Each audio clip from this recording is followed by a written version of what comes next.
everyone. Welcome to our third panel of the day, and this panel is called Training with Cycles.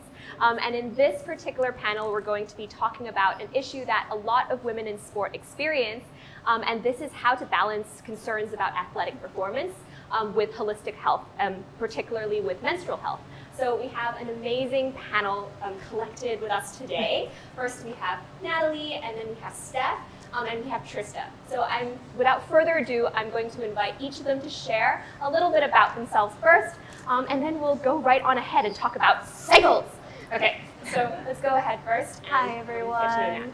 I'm Natalie. I was born in Hong Kong, raised in New Zealand, and moved back to Hong Kong 4 years ago to continue my fencing career. So I'm a Hong Kong Women's FA fencer on the fencing team right now, and I'm in full competition mode. I leave in a week or so for the next Grand Prix, which is Olympic qualifications. So keep an eye out on fencing. Amazing. Hi, I'm Steph. I am a former athlete. I am an exercise physiologist and also personal trainer.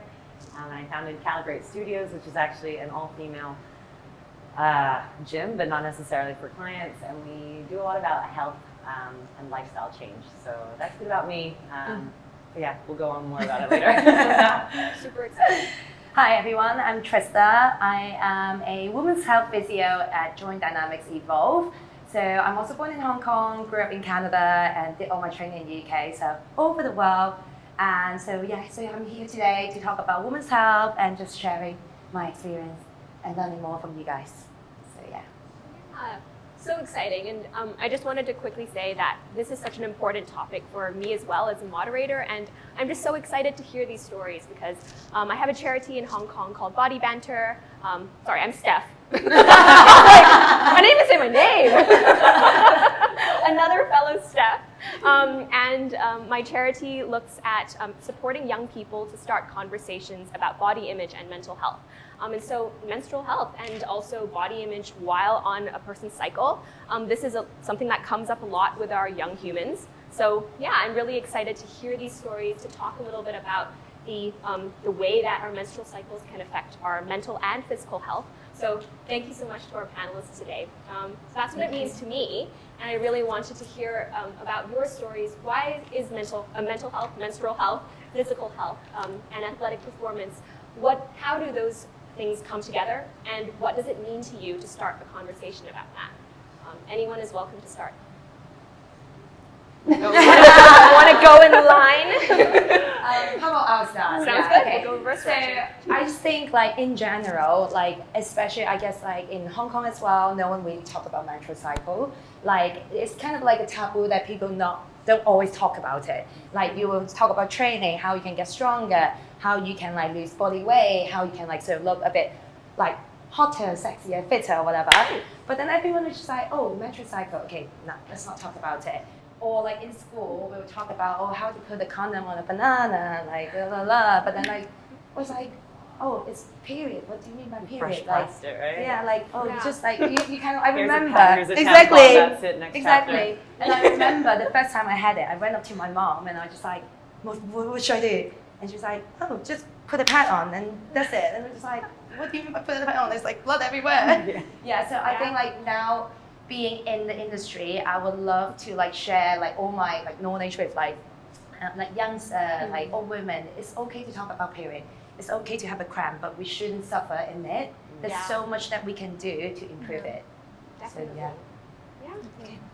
I agree completely. I think similar experiences in terms of growing up as a girl in Hong Kong. It was chapter 7. I don't know if anyone knows that, but chapter 7 was the sex education chapter, and in that one it was all about the reproductive cycle. But they never went into the detail of what actually happened. You know, what happens to a female and what you're supposed to do when it happens to you. And I think I remember there was quite a lot of shame around the topic for me. I got freaked out when I got it, and I didn't want to tell anyone. But then at the same time, I'm like, what do I do? So you kind of keep brushing past it, and I didn't realize until I was a lot older that it was very normal, one, but it was also very okay to talk about it and realize that there wasn't enough support around the topic.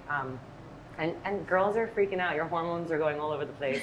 You don't know what's happening to your body, and you're expected to just move on with it. And I guess as you get older, you start to think about families and whatnot, and you realize the importance of your cycle. And I mean, having been an athlete, I went through the process of losing my period for a couple of years, and I was told that was normal, and I went with it. But after going with it for a little too long, I realized that actually, what's going to happen if I want to have kids? Like, I was scared it would affect my fertility. So yeah, I'm actually really happy that we can talk about this today. Yeah, for sure. Okay. Well, I grew up in New Zealand and I come from a family of girls, so I think the conversations of periods was in my household a lot. But I had a different outlook on it because I played sports from a very young age, and so I was told that it's normal for you to get your period a lot later or not to even get it. There were a lot of like female athletes who don't get their periods, like you just said. And so I was very concerned about not getting my period, but also like, oh, it'd be great not to have to bleed once a month.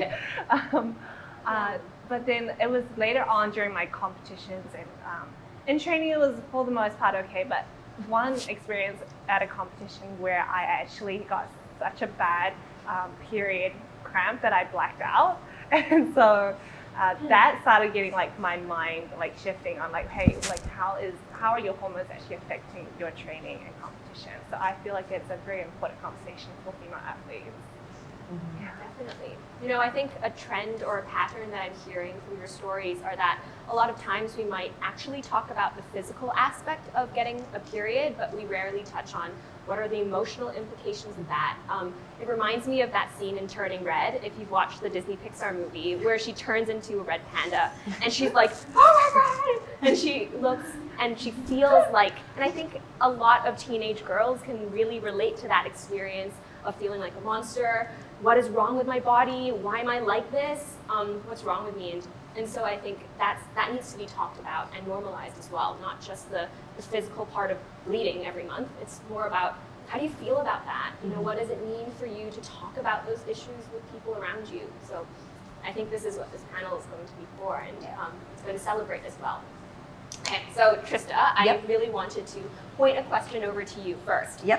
Share a little bit about, so first of all, you are a women's health physio. And so you have a lot of experience and expertise in this field, and I just wanted you to share a little bit about what we need to know about what a normal menstrual cycle is, what are some of the symptoms that go through different stages of a menstrual cycle, and how can female athletes actually align their training with the different symptoms that come up during a cycle? So I think like a lot of people just like, oh, what's the normal cycle? Actually, that's a really big range. We know that like a normal cycle is about like 23 to like 35 days, like somewhere around there. And your first day of your cycle is basically the first day that you start bleeding, But then a lot of time it's just like, yes, this is normal in number, but what is normal? So I would say in general, the number, yes, it's like the cycle around like 23, 35 days, and then your actual bleeding day would be around like a week or no more than a week. But then other stuff that we actually, as you say, we have to address a bit more is like the symptoms. So for example, you shouldn't have any cramp that would stop you from doing daily activity. So it shouldn't stop you from going to work, going to exercise, or like sort of like just make you have to lie in bed all day. So this is something that we would really like to address.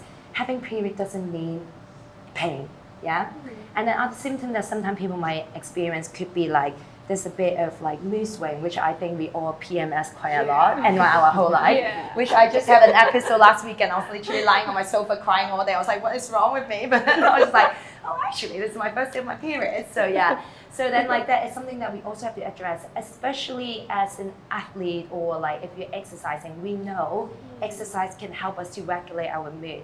But at the same time, we should always like listen to our body. If our body is just telling us, oh, we're really tired, like our energy level is really low, we couldn't really sleep, then maybe we just have to listen to our body and just say that, maybe today I'm not gonna be too harsh on myself.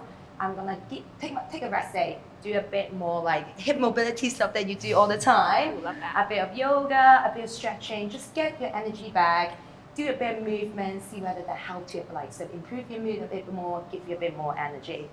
Or sometimes like we hear quite a lot of people will have a bit of constipation or like diarrhea around the time that they have their period. So how can we address this? Like we all don't feel sexy when we're super bloated and then just like want to like engage your core, just like there's this whole chunk of thing there and I can't really engage. So like maybe we can like sort of like use a bit of, again, movement, how we can change the way that we like take in our nutrition to help with these sort of symptoms. So I think like, yes, there's a lot of definition about normal period, but then what is normal is different from everyone because we all have different symptoms during our cycle. So one thing I always encourage my clients to do, my friends to do, is to actually track your own cycle. Knowing what is your normal like sort of cycle length is, how many days do you normally have it, what is the volume is like, and in what part of your cycle, what symptoms you have. So for me, for example, I always feel very, very bloated and constipated to like say the end of my cycle. So that I tend to try and drink a bit more water, do a bit more rotation work to see whether I can like get my bowel movement a bit better. And then if it does work, then it's great. If it doesn't work, then I sometimes just like, that's just hormonal changes. I just have to see what I can do in a couple of days. It will change. So yeah, so that's something that I usually like get my client to do. And another thing that I think I always find a problem with is my pelvic floor. So a lot of people didn't know that our pelvic floor muscle actually change during your cycle. Wow. And I don't know if everyone knows what pelvic floor is. Usually a lot of people don't know what pelvic floor is. So pelvic floor muscles are a grip of muscle that's kind of like around this area. So they sling all our pelvic organs up. So we need to be able to contract our pelvic floor muscle to like hold our pee, like help us to support the pelvic organ a bit more, or sometimes basically having like being able to have an orgasm during sex. Or sometimes we also have to know how to relax it so that we can have sex, we can pee, and sometimes just like basically give us a bit more flexibility around the area. So during different part of our cycle, we know that the hormonal changes can actually get our pelvic floor a bit more tight, a bit more relaxed. And so in that sense, I know that I'm kind of going around in the loop, but then what I want to like sort of bring up is actually pelvic floor symptoms doesn't only happen in people in the old age. I actually see a lot of clients who is like around like our age, in their 20s, in their 30s. They're just like, whenever like I skip all of a sudden, I have a bit of leakages. Or like I pee and then I couldn't really stop my stream completely. I have a bit of dribble up to at the end. Or like I have sexual pain. So actually these are all signs of having a tight pelvic floor muscle. And with like a lot of athletes, because when you know that like when we're like doing our arm exercise and like stuff like that, our muscle get tight, more higher tone, get like a bit stronger. Same as our pelvic floor, if it get a bit too tight, a bit too strong, it actually have lost their ability to relax. So being able to relax, being able to like contract is a very important sort of things that we need to do around the area. So that's why I think like it's really important to address that. Yeah. Yeah, that's so interesting. Yeah. That's something new, and I've never really tied the two together. I've heard of the term pelvic floor, but I just never really put those pieces together, those puzzle pieces together. Yeah. Do other panelists have things to add to that in terms of your own experiences with the different symptoms that might come up during your cycle? And I'm going to jump in. Go ahead, Steph. I think, one, I was nervous when I gave my intros earlier, so a little bit about me is when I used to play sport, I was actually playing rugby professionally, and I jumped to and from with netball and rugby. One thing when it came to periods, and I know that you're a fencer, so individual sport versus team sport, it's pretty different, and I wish back in the day people asked us, are you on your period, are you not? Because that question wasn't actually even asked, ever. It was just, if you did, okay, cool, get on with it. But we were a female sports team, and being a female sports team, you often sync up with each other. Yeah. Not always the case, but I recognize that in our team, actually, there were quite a few of us that didn't have our period, but again, that was deemed normal. Yeah. And it was convenient not to bleed once a month. We didn't have to worry about any kind of mess, and we're like, sweet, we can train all the way through. But having the knowledge, delving deeper into it, as I left rugby, I do work a lot with women, a lot of pre and postnatal women as well, and speaking out the pelvic floor is so important, because I recognize that so many of my ex-colleagues and my ex-teammates had babies, but they all had very tight pelvic floors, and they didn't know how to release it. And often when it came to the actual labor and the delivery of traumatic injury, they ended up actually having pretty bad tearing and everything else. And I'm very grateful that I had the knowledge in that side, so that I had a smooth delivery, I had a smooth pregnancy, everything was good. But I also know I do a lot of work with my pelvic floor, and that's not just contracting, but it's actually learning how to relax it. And when you go into the deeper parts and like learning more about your cycle in terms of like how can you optimize your body by understanding which phase you're in, that is crucial. And like you said, it starts with tracking. And if you don't even know when you're going to get your period, how are you supposed to know which week you're supposed to be tapering off? When can you actually push? When are you meant to be, putting yourself out there? And when you start to recognize it as, the 4 seasons. It makes a massive difference. Exactly. Yeah, exactly. You can really thrive as opposed to, oh God, I'm going to have my period again. Yeah. I'm getting bloated, I'm going to get cranky, but you preempt it more than anything. And you can also warn people. So warn your close friends, your family, and say, look, I know I'm going to get my period soon. Like, I grew up in a family of girls too, but we never spoke about it that way. I think I had a support system where my sister was like, it's okay, it's normal. But what did normal mean? And I'm very curious. I want to know why things work. And so when I know that it's normal to bleed, but what happened when I didn't? Like, I went back to playing netball after rugby, and I ended up tearing my ACL. And it wasn't until I looked back at my tracking app, I didn't stop tracking, but I didn't have to track it anymore because I had no more period, and that was for almost 3 years. And it wasn't until I tore my ACL that I looked back at my cycle, and I was like, when was I supposed to get it? And rewind again. At uni, I actually wrote one of my thesis papers on ACL injury in female athletes, and they actually spoke a lot about those who tended to actually have the injuries were actually in their bleeding phase. So higher injury risk. But I was playing a contact sport not knowing any of that, and it wasn't until I went to netball, a non-contact sport, where when that happened, I dated back to everything else, and then it took me a year to get my period back, but I realized that it's because I got forced into recovering. I got forced into just slowing down, but my body was in constant, high stress, because exercise is a stress on your body. It's good for you, and you have to be smart about how you train, but that was a huge part that if I'd known sooner, maybe I would have done something different, but at the same time, I've learned so much from it. So. And that's why I also think that sometimes, as an athlete or just in general, people want to get healthier, they want to get fitter, so they want to go to gym, train their muscle. But yes, we can train our upper limb muscle, we can train our legs muscle, we learn how to squat, we think about how much stronger I can get my hamstring or quad is. But actually there is this big group of muscle that always get neglected. But when you think about it, I don't know if any of you guys have been on Instagram before, and seeing you know what I'm talking about. So I remember there was a lady trying to sort of squat for her PB, but as soon as you squat down and push up, it will literally a gas of water coming out, and it seems like everyone's just oh, it's normal. She's just trying to push herself, and she's doing so well. She got her PB, but I think in general we shouldn't normalize this because. Our pelvic floor should be able to work together with our other part of our body and make us stronger, and not, I wouldn't say we're embarrassing ourselves because she's pushing herself, but this shouldn't be happening. So that's why I think giving the trying to promote the awareness out there to talk about pelvic floor muscle, not just in women actually, even with men. A lot of men got loads of problem with their pelvic floor with lifting. So I think if we can promote that a bit more, it would be great. Everyone would just get fitter in a different sense. So Interesting. Yeah.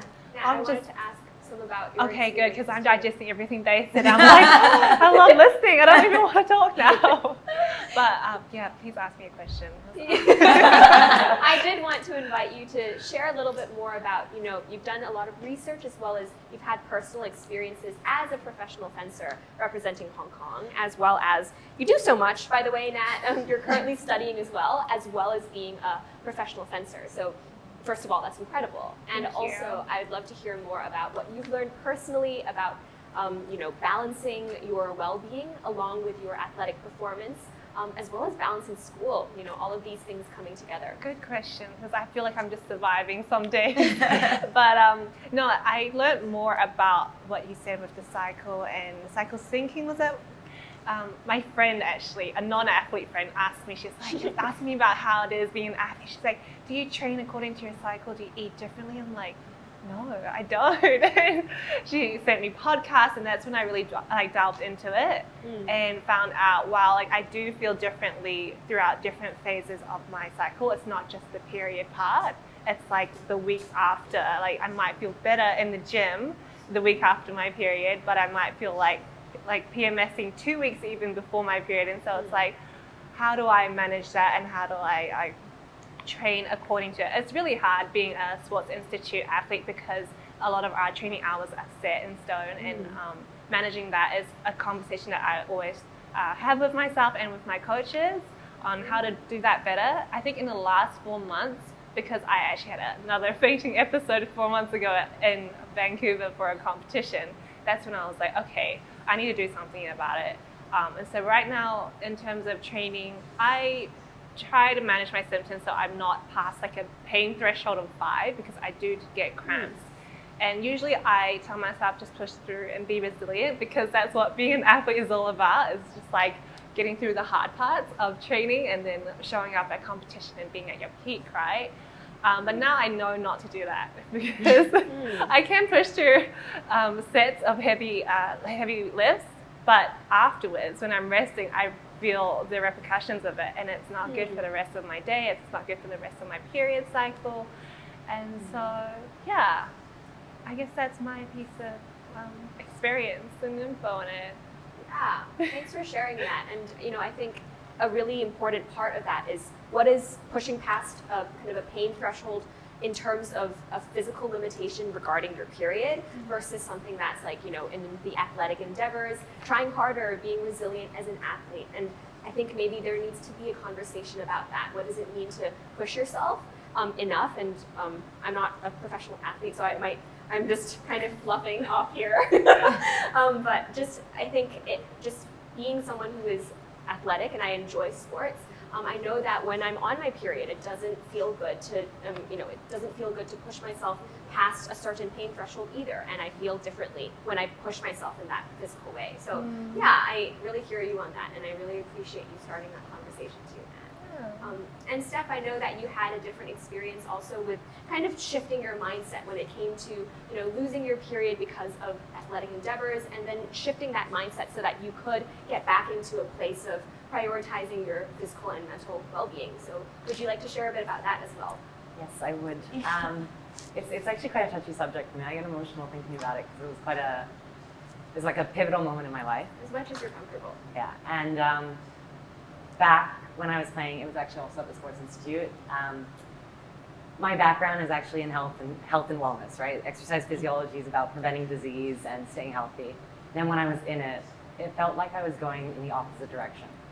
And so when things like that were being told that it's normal to go ahead and just work through it, just have an extra Kit Kat, something like that. And I was like, that doesn't sound like sound advice to me. But being an athlete, your coaches are essentially your bosses, and you can't really, I think you might be able to have a better relationship with your coaches because it's a one-on-one setting, and it's one person, but in a team, a lot of the time, it's hard to speak up. And when you do, sometimes you get, not punished for it, but there are consequences for speaking up as well. And at the time, I think I was going down a little bit more of a spiral where I wasn't really enjoying it so much. Might be choking up a little bit, but wow. No, it's good. Sorry. Okay. So I think I just kind of had enough at one point, and I just decided my health is my choice, and I want to move forward with that, and fertility, actually. Oh, yeah. Let's talk about something real quick. Okay. Let's. Yeah. So do you want to jump in with something perhaps that you have learned about, aligning your cycle with your athletic performance, or maybe your experiences with clients? So as Seb was talking about earlier, so we usually can describe our cycle as the full season. Okay. So, in the summer, we're full of energy, like we want to go to the beach, we want to go for a hike, enjoy the sunshine. And that is usually around when you're ovulating, okay? So when everyone ovulation is like, and it's like on a different day, depends on how long your cycle will be. So usually it's about 14 days before you start bleeding. So like if you have a 35-day cycle, that will be 35 minus 14. And then if you have a 28, that will be your 14 days, so forth. So that is the time usually people have a better performance, they like have a lot of energy, they can push themselves and they feel like great. But then also when the cycle kind of coming to like the end, that's when you're in the winter, you just want to snuggle in the bed, like watch a bit of Netflix with like a cup of like hot chocolate and stuff like that. And that is usually toward the end of your cycle, and people just feel like their energy is really low, and like they're like sort of like they just like feel really tired, they can't really sleep. Some people might even experience insomnia, so like they're a bit more sleep deprived. So as you know, like how you said that like you did a paper on ACL like within like female athlete. So sometimes that could also be like related to sleep deprived. If we don't sleep properly, we don't have like sort of like energy to do a lot of things, as we all know. Like I get very cranky, and then Steph is a new mom and just like, oh my god, my sleep. So yeah, so then that is sometimes it's not necessarily related to hormones. So yes, hormone might have a contribution to like this kind of sort of like a muscle injury problem, but at the same time, mainly it could be just because you lack of energy and sleep. So sometimes that's why I always like sort of, as I said earlier, you just have to listen to your body. If you feel like you need a rest, yes, I know that it's like missing a day of training might be really like might make you feel really like you mess up your training schedule or whatsoever. But at the same time, we also don't want to end up having an injury that actually is going to cost us longer time to recover. So if we prioritize ourselves first, listen to what is best for our body, then I think that will be able to optimize your training potential as well. Definitely. So yeah. So I appreciate you highlighting again that psychological aspect of it, because I think for a lot of people that I've spoken to who have lost their periods because of athletic endeavors have talked a lot about how the experience is, it's very emotional first of all, and also just like getting the period back and needing to see probably the body change because of that experience of getting the period back, eating more again, perhaps dialing down on exercise. That is a really emotional process as well. And so I think it deserves to be said that it's not just a physical experience. And I think also sometimes I guess like, I don't know if you have the same feelings before or like when you have like a bit of period cramp, it's like you don't know where to get help.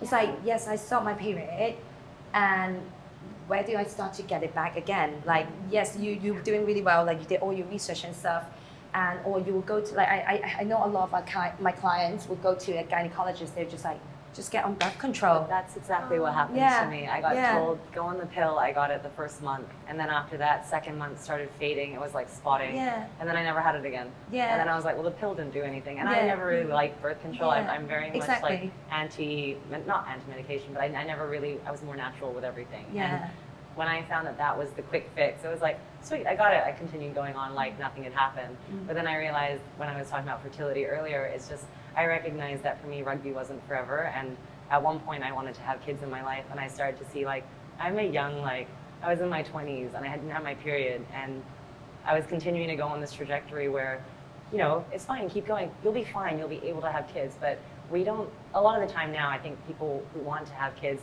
don't recognize they haven't done the checks that they needed to, or they didn't take care of themselves the way they should have prior to even trying. And then when they struggle to, conceive, then it's a problem as well. And then there's the emotional roller coaster you go on. And it's like almost like, oh, that doesn't help. Like, what is next? Is that the end of the world? It's such a band-aid fix a lot of the time. Or even with like Natalie, like, I'm pretty sure a lot of us have heard, oh, having a period cramp is normal. Like, you should have a period cramp. But then like at the same time, like, I don't want to have pain. Like, there's nothing, I can't control I'm having a period, but I don't want to have pain. What can I do? But there's actually a lot that we can do to help in a more natural way. But then it's just like, I guess the awareness out there is not as much. And that's why I'm like really happy to have like all of you guys to share this with everyone and just like basically point out that this is like that. And there's a lot of people out there that's experiencing the same thing, and talking about it actually is a good thing. And we shouldn't be hiding it. So definitely, for sure. I think at the same time, nutrition is so important, because as you're saying all of this, it's all really about how you manage what's going into your body, and then how you feel about yourself. And so my mom, she's telling me, is very traditional, and she always said, stay away from cold foods, don't drink cold water, no ice. And I was like, whatever, Mom, I just drink cold water because it's so hot from training. But now I know, now that I've started getting cramps from, I think it's the intensity of my training, honestly, as well as, getting older, your body doesn't recover as fast. And so that affects your menstrual cycle and your symptoms. But I do stay away from cold foods now, and it makes a huge difference. It does. Right. Sometimes I just WhatsApp my mom, and I'm like, "Can I eat this?" Because even though it's a hot food, apparently it can have it's like loam or something. Yeah, it's like cold. And so that you shouldn't even eat that either. I think like some melons are not okay. Yeah. So good to educate yourself in like the Chinese parts of medicine, because they're really, really helpful in that sense. Definitely, yeah. And do you all have thoughts about, in terms of nutrition and managing the cycle and during training perhaps, and managing nutrition as well as athletic performance as well as our well-being? Do you have comments on that? I mean, the easiest way is to go with the seasons that Trista mentioned earlier. It's a lot of the time when you think of like summer, what do you want to eat in the summer? It's like fresh, refreshing foods, light. Winter, you want to hibernate, you want to stay warm, you kind of hearty foods. Exactly. A lot of time you can go through follow the seasons, and it seems so simple. But at the same time, like, how come no one taught us this when we were in school? You know, like that's the type of conversation, the type of content that I feel that younger populations, and not just younger, everyone actually, because so many of us still don't know that to this day, right? So I think, the 4 seasons. Want to elaborate more on that? So the 4 season, in what sense do you want me to elaborate a bit more? Like what types of food? Because I know that we tend to want more magnesium at certain times. What types of food we can have it, and when we have cravings, there are certain foods we can still go for. I'm not gonna lie, I'm not a massive expert in like nutrition. But then I personally, I tend to as Natalie said, I love having cold drink. And every time, literally, especially day like this, I'm just like, I can't. I want have a glass of cold water. Or in the morning, first thing in the morning, everyone's just like, you shouldn't drink cold water. So I really, especially during my period, I just can't drink anything cold, and it's really, really make my cramp a lot worse. So I just tend to drink more hot drink and stuff like that. And magnesium would be really good thing. So for example, if you're having a bit of insomnia during right before your period, taking a bit of magnesium would help. Or during your period, if you're feeling a bit fainty, a bit dizzy, iron would be a really good way to help with those symptoms. So for example, carrot, red meat, if you're a vegetarian, there's a lot of supplement out there that you can take, and that really help with giving you those nutrition to help with the symptoms a bit more. So just on iron as well. Iron, if you pair it with vitamin C, so any citrus foods, you get better iron absorption as well. But things around the topic, there are little things that you can play with nutrition, which I'm sure you're going to get with nutrition is helping you out. There are little things you can do. I mean, iron's kind of the obvious one. When you're losing blood, you want to replenish that. But sometimes people can't actually process that as well as, you can eat as much red meat, but it's actually not going through your body. So pairing it with vitamin C would be good. There's a lot of digging. This vitamin C is so funny because every morning I get forced to have a glass of vitamin C by my boyfriend. But every single morning he would put super icy cold water in it. At 7 a.m. in the morning. I was just he's like, you have to drink it. I was like, I really don't want to drink it. He's like, no, you have to. It's good for you. I was like, but then the cold water is not good for me. So that was the mom's voice. Exactly. And I was my mom was like, no cold water. It's vitamin C. And I'm just like, maybe I need to start doing it warm water. I love that. So yeah. There's also vitamin D though, that apparently if you're PMSing, it helps with your symptoms. I'm still in the process of experimenting with that, so I don't know. But vitamin D has always been sunshine for me. But there's also seafood. I've heard that you should get more intake of. With magnesium though, it's not good to take it in the morning, right? Even because usually it helps with the sleep, right? So people tend to take it at night time. Okay. So but then sometimes actually with my prenatal client, they also take magnesium actually for the cramping. So in a sense, if you're like talking about cramping, I guess it's okay to take it in the morning. But in general, people tend to take it at nighttime, just help with both sleep and like recovery in general. So, yeah. That makes sense. Yeah. All right, so we're nearing the end of the panel, and I wanted to ask a final question to all of you about what you might want to share in terms of resources or things that our audience members can take away with them after our panel, where they can learn more about the balancing of well-being as well as athletic performance. Do share some resources with us. I follow a few influencers on Instagram on this, so I can suggest a couple. There's one called Courtney Keeping Balance, and she's really good with she does reels, and it's really funny because she'll be like, okay, it's okay to feel like this when you're lifting weights on your during the luteal phase or something like that. So that's very nice to see like a woman on as an influencer speaking on these topics, but also to just read the scientific studies behind all of this as well, because as much as we're recommending and telling you our experiences, it works differently for different people. And so understanding what the science is and what's happening in your bodies, and then trying those things for yourself is more important than just doing everything I say I do. Yeah. I think, For sure. yeah, like Nat was saying, in terms of the science, Dr. Stacey Sims is one of the best ones out there. Yeah. She also, I like that she always says that women are not small men. And when you think about all the time, exactly, all the time, I think all the research out there in terms of training protocols, like when you're working with clients, we're basing it off of research, but a lot of it is done on men. And so when we think that we're scaling back because the female body isn't the same build as a male, doesn't mean we actually operate the same way, because we have hormonal changes that the men, you know, I hate to say it, but they have a very easy way through life sometimes. Not, you know, it's maybe a blanket statement, but there's a lot more that girls have to go through. And I think it's really important that there is research out there to back it. And Dr. Stacey Sims has been one of the most pioneering females out there doing the research on the topic. So she has a great podcast. She has a really good YouTube channel. Her Instagram is also really good. And I mean, I think a lot of the content out there now, a lot of it overlaps. But yeah, if there's a name, that's the one that I would put out there. That's a great one. Thank you. Do you want to Yeah, share with us? so in general, I just love social media at the moment, just because there's so much. I mean, like, you're gonna have to filter it a bit. Some of them are not that great, but then like Instagram podcasts would be a really good way to like sort of get your information, especially like if you don't have the scientific background. Like reading the research might be quite hard for you to understand a lot of things. So like having podcasts and social media would be really nice. And if like everyone would like to know more about like sort of like all these women's health kind of stuff locally, our clinic do regularly like run a bit of workshop and a bit of like online webinar that we do talk about like all this kind of topic quite a lot. So for example, in May, we are actually running a workshop online webinar on like female in sports. So if any of you guys are interested, feel free to come join us, and then I will share the information with Safi later, so that you guys, it's running by Georgia, so our exercise physiologist, and also Haley, so who used to actually be Natalie's like therapist as well.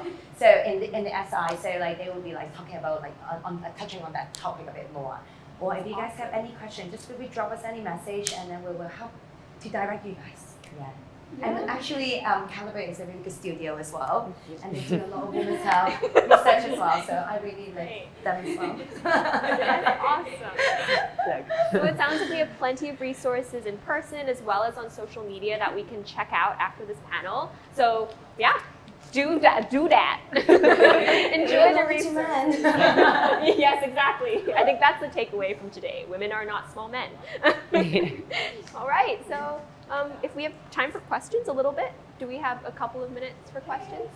Yeah, if you wanted to ask our wonderful panelists here a couple of questions before we wrap up for the day. I have a question. I just want to make a comment. I just want to thank you guys so much for being like so vulnerable and so honest about everything. I actually really learned so much. I didn't quite know what I was going to come in for. I was like, hey, I'm here. But I think like the 4 seasons of stuff, like actually never even heard of that concept before. And like except when you were talking about losing your period and stuff, like big like so much I'm going through at the moment, I'm just like you took up with oh crap. But no, I just want to thank you. It was really interesting. Thanks, Nash. Claps to our panelists, and thanks to our audience too for warm faces. Thank you. Other questions that we have? Steph, so for other athletes who are going through like a similar situation that you had with losing your period, just like you said as well, what would you say would be like the main things to look out for, or the main things that helped you kind of see that it wasn't normal? I think actually recognizing what your flow looks like. I think for me it started with, I started to get lighter and lighter, and it was like spotting, and then soon it got shorter and shorter. And for me, I actually, prior to that, I had a very regular period. Every day, every month, like same day I knew when I was gonna get it, and I was like, okay, I'm feeling this way, but I think that was just intuition. I didn't have the knowledge that I do now. But then again, it kind of just got put on hold because performance was the key, and so I went with performance. And then when I realized, I don't actually know, how would I recognize it? The flow is the first one. Nutrition was actually key, but I was just trying to get calories in. And I think because I was training so much, I had to keep up with whatever was going out.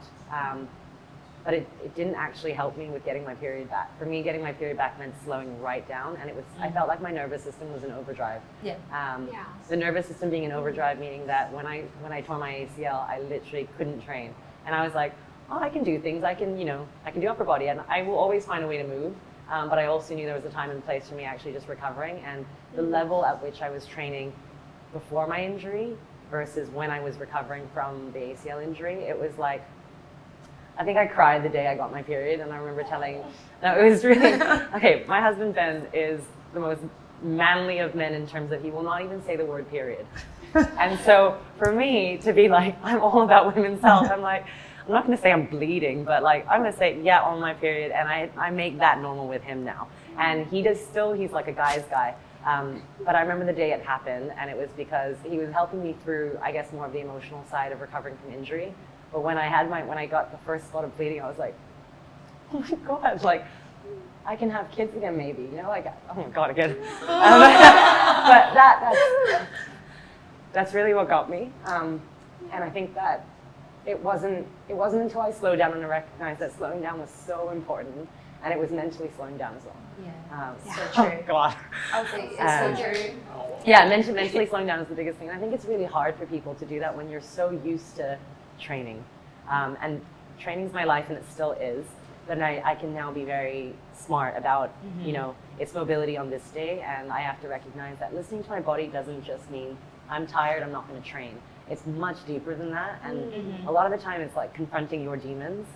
So the mental work that you have to do is extensive, and I think I had that time when I had, I'm sure a lot of you, if you've been through injury before, I know you have as well, battling through injury is really tough because it's you against yourself, and how you have to try and stay strong but also not push it too much.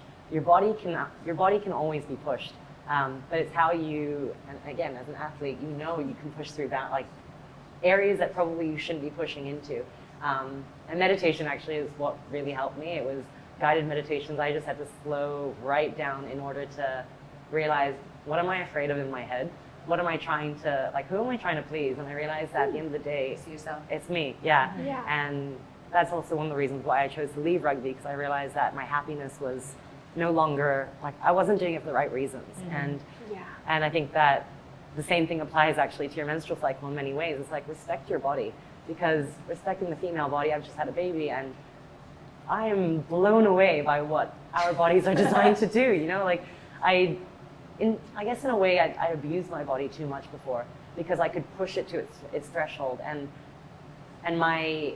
the pride was actually playing for my country. The pride was the end result of the performance, and I still have all the emotions attached to it, and I can still remember the key moments in my athletic career, and I will hold on to that, and I'm forever proud of it. But I think a lot of the time I'm actually way more proud of how far I've come, deep down. It sounds so cheesy, but it's I think that was actually by far the scariest thing. It's like, why am I not wanting to slow down? What am I trying to do? Why do I keep wanting the training? And not training was actually really hard for me.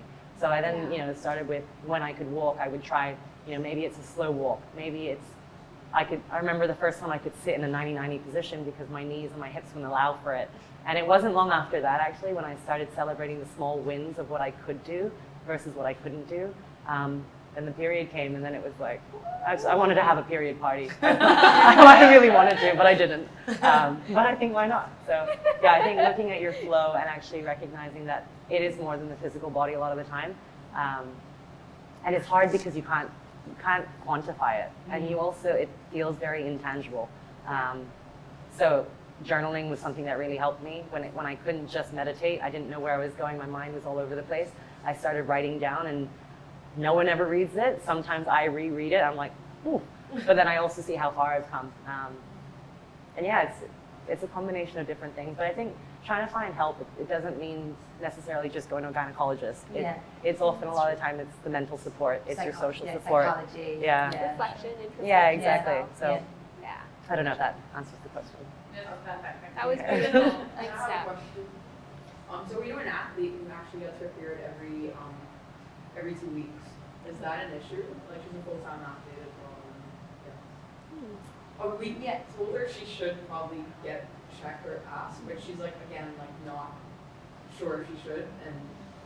So I would say if the athlete is getting her period every 2 weeks, then definitely I wouldn't say it's normal. But then I guess it's the underlying what is the underlying issue that causing her to bleed? Is she have any other symptom that goes with it? So for example, if people who have endometriosis, their period, like endometriosis basically just like having extra soft tissues around like the pelvic area. So it could give people like a lot of like stomach cramp, like prolonged bleeding, like irregular bleeding, or it could be something else that I wouldn't say that is something that people usually have to be aware of, but then sometimes cancer could also cause that. But it's not like, I'm not saying that she will have cancer or something like that. It's just that I think it's very important for her to just get a checkup to find out why she's getting period every 2 weeks. If all these like sort of like red flags, all these like small sinuses thing is like clear, then maybe it could be like coming from a stress level, coming from not having enough nutrition. So then she can like redirect herself to see how she can make that cycle better, or like to change that cycle a bit, like to like a bit more regular cycle. I think also maybe looking back to see was her period always 2 weeks as well? Like was it from a young age? So it's changed in the past years. Has she changed her training schedule? Higher intensity. Yeah. That makes a difference. Yeah. So then that usually like changing, like getting more intensity in the training, that does like affect the training, your cycle in general.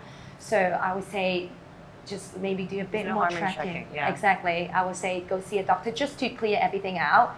And then or like for example, birth control. Has she changed her birth control? Is the athlete in the room?